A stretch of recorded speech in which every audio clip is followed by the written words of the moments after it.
సుబ్బారావు ఒక ఇంజనీరింగ్ కాలేజీకి కొత్త ప్రిన్సిపాల్గా వచ్చాడు. సుబ్బారావు చాలా స్ట్రిక్ట్, దేనికి తలొగ్గేవాడు కాదు. ఒకరోజు కాలేజ్లోని స్టూడెంట్స్ అందరూ మీటింగ్ పెట్టుకుని, అరే మామా, ఫేర్వెల్ డే గ్రాండ్గా సెలబ్రేట్ చేసుకోవాలి. ఎప్పటిలెక్క కాలేజ్ అంటే బైక్ ర్యాలీ తీసుకుంటా యాన్యువల్ డేని కూడా ఎంజాయ్ చేయాలి. ఇంకెక్కడ ఎంజాయ్ మామా, మన కొత్త ప్రిన్సిపల్ పెద్ద సైకో మామా. అసలు పార్టీకే పర్మిషన్ ఇస్తాడో లేడో అని డౌటు. ఇంకా బైక్ ర్యాలీ సంగతి దేవుడే ఎరుగు. ఎందుకు ఎర్ర, మనం అంతా కలిసిపోయి అడుగుదాం. అందరూ కలిసి సుబ్బారావు దగ్గరికొచ్చారు. ఏంటయ్యా అందరు కట్టగొట్టుకొచ్చిండ్రు? ఏమైనా డిమాండ్సా? డిమాండ్స్ కావు సార్, రిక్వెస్ట్లే. మేము ప్రతి సంవత్సరం యాన్యువల్ డేని చాలా గ్రాండ్గా సెలబ్రేట్ చేసుకుంటాం సార్. చివర్లో స్టూడెంట్స్ అందరు కలిసి గ్రౌండ్లో బైక్ ర్యాలీ తీస్తాము. అందుకు మీ పర్మిషన్ కావాలి. ఏంటి బైక్ ర్యాలీయా? ఇదేమన్నా పొలిటికల్ మీటింగులు పెట్టుకునే గ్రౌండా? కాలేజీ. ఇక్కడ అలాంటి బైక్ ర్యాలీలకు నేను పర్మిషన్ ఇవ్వను. యాన్యువల్ డే కూడా డీజేలు పెట్టి రచ్చ చేస్తే ఒప్పుకోను. గేట్ లోపల జరిగే పార్టీ గేట్ బయట వాళ్లకు తెలియకుండా జరగాలి. అదేంది సార్, ఈ కాలేజీలో యాన్యువల్ డే రోజు ప్రతి సంవత్సరం బైక్ ర్యాలీ తీస్తున్నారు, మీరు దానికైనా పర్మిషన్ ఇవ్వండి. ఈ సంవత్సరం నుంచి మార్చుకోనరయ్యా. ఎవడు చేయమంటుండు? నేను వచ్చినాక అన్ని మారాలే. మార్చుకోనరి మీ పద్ధతులు. లేదు సార్, మీరు బైక్ ర్యాలీకి పర్మిషన్ ఇవ్వాలి. సరే, ఒక్క బైక్ తిరిగేదందుకు పర్మిషన్ ఇస్తున్నా. ఏంది ఒక్కట? ఏం మాట్లాడుతున్నారు సార్? మేము 100 మంది ఉన్నాము. ఒక్క బైక్ మీద ర్యాలీ ఎట్లా తీస్తారు? అసలు ఒక్క బైక్ తిరిగితే దాన్ని ర్యాలీ అంటారా? ఏంట్రా నోరులేస్తుంది? సారీ సార్, ఒక్క బైక్ మీద ర్యాలీ ఏంటి సార్? అవన్నీ నాకు తెలియదు. ఒక్క బైక్ మీద మీరు ఒక్కరే ఎక్కుతారో 100 మంది ఎక్కుతారో మీ ఇష్టం. నేనైతే ఒక్క బైక్కే పర్మిషన్ ఇస్తున్నా. మీరిగా పోవచ్చు. వాళ్ళని అక్కడ్నుంచి పంపించేశాడు. పార్కింగ్ దగ్గర నిలబడి మాట్లాడుకుంటూ ఉన్నారు. అరే, ఒక్క బైక్ అంటే ర్యాలీ అంటారా దాన్ని? చల్. ప్రిన్సిపల్ మొండోడు, మనం ఆయన మాటినకుంటే మనకు హాల్ టికెట్స్ ఇచ్చుడు మానేస్తాడు. ఏం గారు, ఏదో ఒకటి ఆలోచిద్దాం. ఆలోచనలో పడ్డారు. అలా కొద్దిసేపు ఆలోచించాక, అరే మామా, నాకు మంచి ఐడియా వచ్చిందిరా. అప్పుడు అందరూ ఏంటి ఆ ఐడియా అని అడిగారు. అప్పుడు పాండు, చెప్పాను, చేసి చూపిస్తా. మీ అందరి బైక్ తాళాలు ఇయ్యుండ్రి. 2 రోజుల్లో యాన్యువల్ డే రానే వచ్చింది. స్టూడెంట్స్ అందరూ పార్టీని గ్రాండ్గా సెలబ్రేట్ చేసుకుని బైక్ ర్యాలీ తీద్దామని పార్కింగ్ దగ్గరికి వచ్చారు.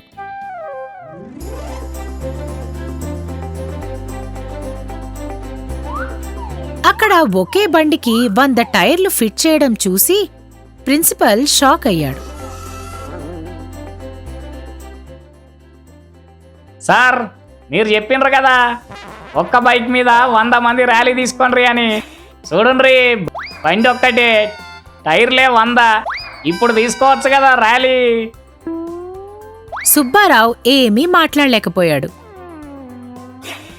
స్టూడెంట్స్ అందరూ ఆ బండి మీద కాలేజీ అంతా తిరిగి వాళ్ళ యాన్యువల్ డేని చాలా బాగా సెలబ్రేట్ చేసుకున్నారు. స్టూడెంట్స్ ఇచ్చిన షాక్కి సుబ్బారావు మారి మంచివాడుగా మారిపోయాడు. అప్పట్నుంచి ప్రతి సంవత్సరం స్టూడెంట్స్ ఏమడిగినా తను చేస్తూ ఉన్నాడు.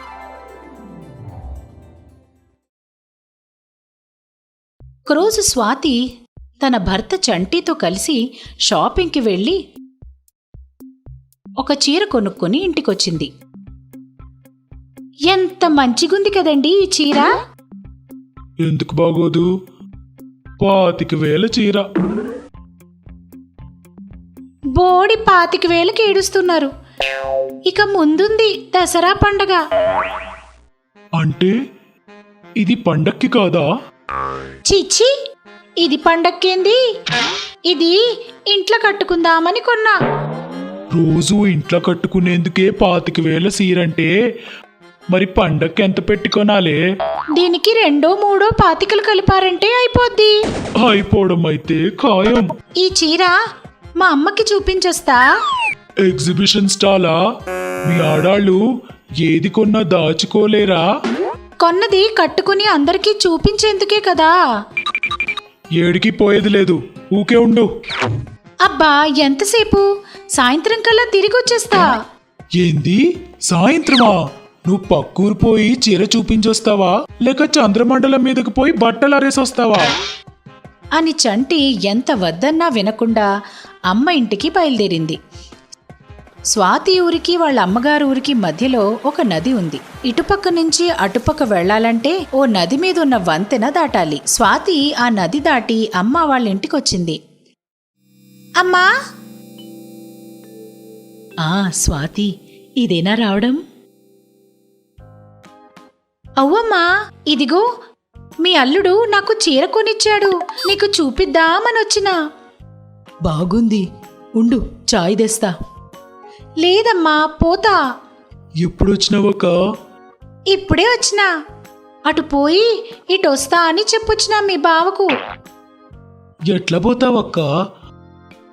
నది మీదున్న వంతెన కూలిపోయింది కదా. అదెప్పుడు కూలింది? ఎల్దాకా మంచిగానే ఉంది కదా. ఎవడితో కార్ యాక్సిడెంట్ అయ్యి ఆ బ్రిడ్జ్ మీద పేలింది, దాంతో బ్రిడ్జ్ కూలింది. అటు ఇటు పోయేటోళ్ళు ఎట్లా పోతుర్రు? చిన్న పడవలున్నాయి కదా, వాటి మీద పోతుర్రు. కానీ మస్తు పెద్ద క్యూ ఉంది. ఇప్పుడు ఎట్లా రా మరి? మీ బావ నన్ను చంపిస్తాడు. నేను నీకో మ్యాజికల్ గుర్రం ఇస్తా, దాని మీద పో. మ్యాజికల్ గుర్రమా? అంటే దానికి రెక్కలేమైనా ఉంటాయా? రెక్కలు కాదు, ఏం కాదు. ఈ మ్యాజికల్ గుర్రం నీళ్ల మీద నడుస్తుంది.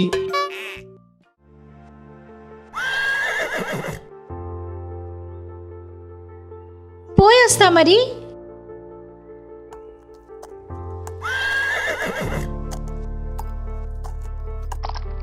ఆ నది మీద గుర్రాన్ని నడిపించుకుంటూ నది దాటింది.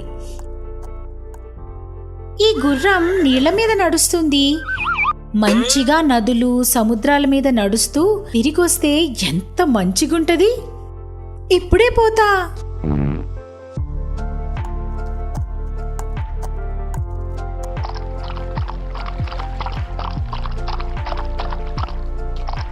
ఎంత మంచిగుంది. రంగురంగుల చేపలు సముద్రం మీద తేలుతూ వెళ్ళడం ఎంత ముద్దుగుంది.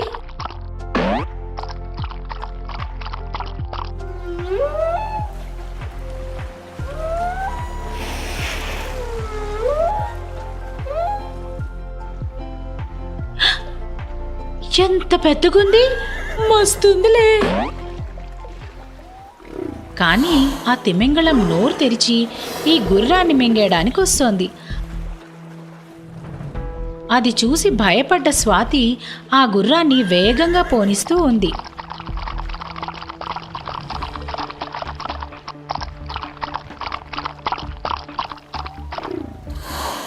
ఆ తిమింగళం స్వాతి వెంట పడుతోంది. దేవుడా, నన్ను బయటపడే, ఇంకెప్పుడు ఇసొంటి పని చేయ. ఆ గుర్రాన్ని వేగంగా పోనిస్తూ ఎలాగోలా ఆ తిమింగళం నుంచి తప్పించుకొని ఇంటికొచ్చింది. అమ్మా, ఇసొంటి బుద్ధి తక్కువ పనులు ఇంకెప్పుడు చెయ్యొద్దు బాబు. ఇలాంటి మరెన్నో అద్భుతమైన కథలతో మనం మళ్ళీ కలుసుకుందాం.